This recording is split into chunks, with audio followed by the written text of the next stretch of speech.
Kalyani ITI মোড় দুর্গাপুজোর প্যান্ডেলের ভেতরে কি দিয়ে সাজানো হয়েছে আপনি যদি জানেন রীতিমতো অবাক হবেন। আর প্যান্ডেলের বাইরের কাজ একটু সামনে থেকে এসে না দেখলে দূর থেকে বোঝা কিছুটা অসম্ভবই বলা যায়।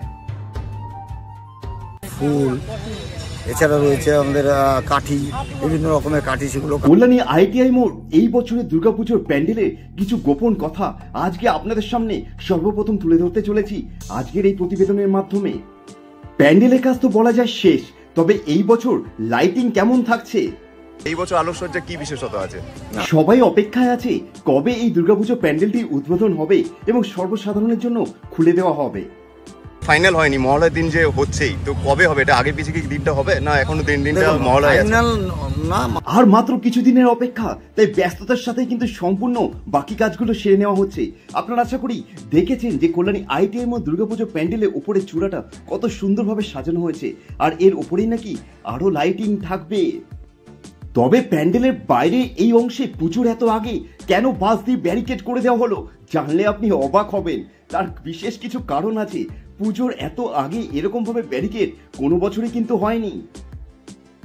এই দুর্গাপুজো মণ্ডপের সামনের ফাঁকা জায়গাটাতে কিভাবে সাজানো হচ্ছে এবং আশেপাশে পরিবেশটা কিরকম ভাবে তুলে ধরা হচ্ছে সম্পূর্ণটাই আজকে দেখাতে চলেছি এই প্রতিবেদনের মাধ্যমে। তাই প্রত্যেক দর্শক বন্ধুকে উদ্দেশ্যে অনুরোধ থাকলো অবশ্যই ভিডিওটি শেষ পর্যন্ত দেখবেন, কারণ আমরা যাযাবর টিভির পক্ষ থেকে সবার আগে বর্তমানে সব থেকে লেটেস্ট আপডেট তুলে ধরতে চলেছি আজকে এই বিশেষ ভিডিওর মাধ্যমে।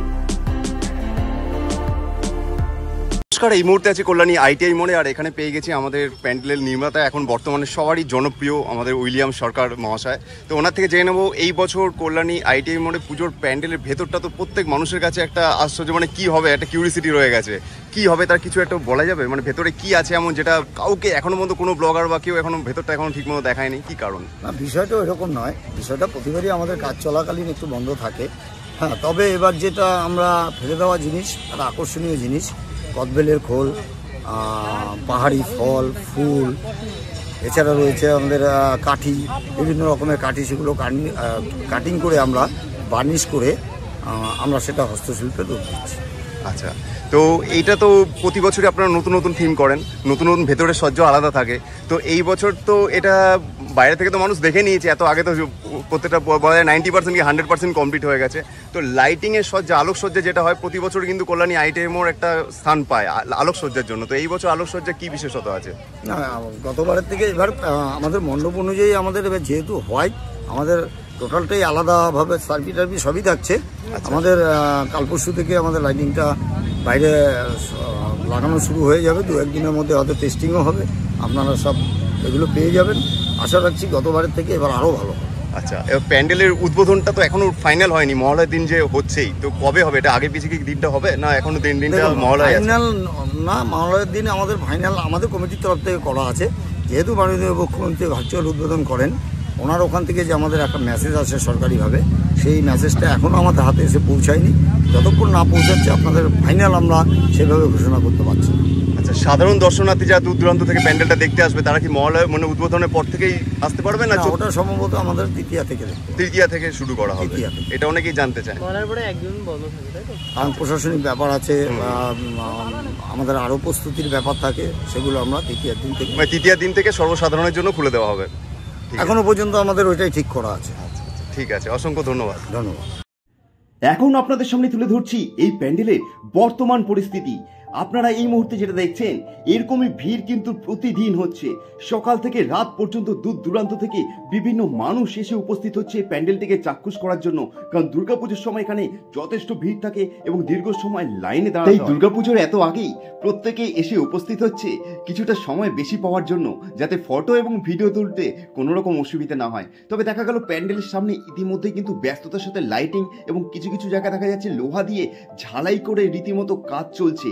কারণ এই আইটিআই মোড় আমরা প্রত্যেকেই জানি প্রতি বছরের মতনই কিন্তু আমরা আমাদের অভিজ্ঞতা থেকে দেখেছি লক্ষ লক্ষ মানুষ কিন্তু এসে উপস্থিত হন এখানে, আর সেই কারণে সেই ভিড়কে সামাল দেওয়ার জন্য পাকাপোক্ত ব্যবস্থা না থাকলে কিছুটা অসুবিধার মধ্যেই পড়তে হয় বলা যায়। সুউচ্চ এই প্যান্ডেলটি আশা করি আপনারা প্রত্যেকেই জানেন, এটা মায়ানমারে সিনবিউম প্যাগোডা বৌদ্ধ মন্দিরের আদলে করা হয়েছে। আর প্যান্ডেলের সামনে প্রতি বছরের মতো দেখা গেল এরকম ফোয়ারার ব্যবস্থাও রাখা হয়েছে এবং প্যান্ডেলের সামনে এই অংশটা দেখাচ্ছি যেখান দিয়ে মূল প্রবেশ পথ অর্থাৎ আপনারা প্রবেশ করবেন সেই অংশটি কিন্তু সাজিয়ে তোলা হচ্ছে এবং যেখান দিয়ে প্রবেশ করবেন তার দু সাইডে দেখা গেল এরকম ধরনের বিভিন্ন রকমারি বাহারি গাছ দিয়ে সাজানো হচ্ছে, যেটা প্রতিবারই কিন্তু লক্ষণীয় হয়। এই বছরও সেমনটাই দেখা গেল। আর এই রাস্তার এই অংশ আপনাদের দেখাচ্ছি, রীতিমতো দেখুন বালির ওপর পাথর দিয়ে রীতিমতো পোক্তভাবে এই ব্যবস্থা করা হচ্ছে, কারণ পুজোর সময় বৃষ্টি হওয়ার কথা থাকছে। তো বর্ষার কারণে বৃষ্টির কারণে যদি কোনো রকম অসুবিধা না হয় সেই কারণে কিন্তু এই ব্যবস্থা। এছাড়াও কিন্তু প্যান্ডেলটিতে থাকছে বিভিন্ন ধরনের লাইটিং, আর সেই লাইটিংটাই মূল আকর্ষণীয় করে তুলবে প্রতি বছরের মতো এই বছরও এই কল্যাণী আইটিআই মোড়ে দুর্গাপুজো এই মণ্ডপটিকে। সাদার ওপর যখন এখানে রঙিন লাইট পড়বে তখন এই মণ্ডপ সজ্জা স্বাভাবিকভাবে বোঝা যাচ্ছে এক আলাদাই সৌন্দর্যতা পেতে চলেছে, যা প্রতি বছরের মতো প্রত্যেক বাংলার দর্শক বন্ধুর ভালোবাসা পেতে বাধ্য করবে কল্যাণী আইটিআই মোড়। প্যান্ডেলের বাইরের দিকে অংশে আপনারা কিছুটা সময় নিয়ে আসলে বুঝতে পারবেন এরকম ধরনের বিভিন্ন নকশা এবং ডিজাইন বানানো হয়েছে, যা প্রকৃতভাবে কিন্তু ফাইবারের ওপর করা হয়েছে। আর এটি হচ্ছে মণ্ডপের মূল প্রবেশ পথ, আর সেই প্রবেশ পথের ওপরের অংশটা আপনাদের সামনে তুলে ধরছি। এখানেও কিন্তু দেখা গেল খুব সুন্দরভাবে ডিজাইন করা হয়েছে, আর সম্পূর্ণ প্যান্ডেলটি দূর থেকে দেখতে কিছুটা এরকম লাগছে। আশা করা যায় রাতের আলোয় লাইটিংয়ে এই মণ্ডপ সজ্জা আরও অনেকটাই বেড়ে যাবে, আর সেটাই অনুমান করা যাচ্ছে। মাত্র আর কিছুদিনের অপেক্ষা, তারপরেই আমরা আপনাদের সামনে তুলে ধরবো রাতের আলোয় সুন্দর লাইটিংয়ে কীরকমভাবে সেজে উঠছে এই মণ্ডপটি। তবে দুর্গাপুজোর এত কিছুর মুহূর্তের মাঝখানে একটি জায়গা কিন্তু প্রত্যেক বাংলার মানুষকে কিছুটা মর্মাহত করছে, সেটা হচ্ছে কামালপুর।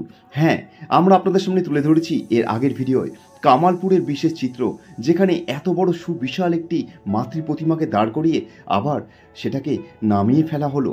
কি কারণ ছিল? সরাসরি ওখানে গিয়ে আমরা কি জানতে পারলাম, কি কারণে এই দুর্গাপুজোটি এত কষ্ট করে এত বছরের অপেক্ষা অর্থাৎ 1 বছরের বেশি অপেক্ষা করার পর একটি দুর্গাপূজার প্রতিমা স্থাপন করার পর আবার কেন খুলে নেওয়া হলো, সম্পূর্ণটাই আপনাদের সামনে নিয়ে এসেছি আমরা আমাদের ভিডিওয়। তাই আপনাদের প্রত্যেকের অনুরোধ থাকলো অবশ্যই যদি ভিডিওটা না দেখে থাকেন তাহলে এর আগের ভিডিওটি অবশ্যই দেখে নেবেন। সেটা দেখলে আশা করি আপনারা অনুমান করতে পারবেন কি বিশাল এই মাতৃ প্রতিমা এবং কিভাবে এটিকে ওপরে তোলা হলো এবং বর্তমান পরিস্থিতি কি সেটাও আমরা তুলে ধরেছি আগের ভিডিওর মাধ্যমে। এবং এই ধরনের সমস্ত ভিডিও আপলোড পাওয়ার জন্য প্রত্যেক দর্শক বন্ধুর উদ্দেশ্যে অনুরোধ থাকলো যারা নতুন আছেন অবশ্যই আমাদের চ্যানেলটি সাবস্ক্রাইব করে রাখবেন, কারণ আমরা যাযাবর টিভির পক্ষ থেকে সবসময় এরকম ধরনের ভিডিও আপনাদের জন্য নিয়ে আসবার চেষ্টা করি। এবং আমাদের ফেসবুক পেজে সমস্ত ধরনের আপডেট এবং লাইভ পাওয়ার জন্য যাযাবর টিভি আমাদের ফেসবুক পেজটিও ফলো করে রাখবেন। সবাই ভালো থাকবেন, সুস্থ থাকবেন। ফিরে আসছে খুবই তাড়াতাড়ি দুর্গাপুজোর আরও একটি নতুন ভিডিওর সাথে।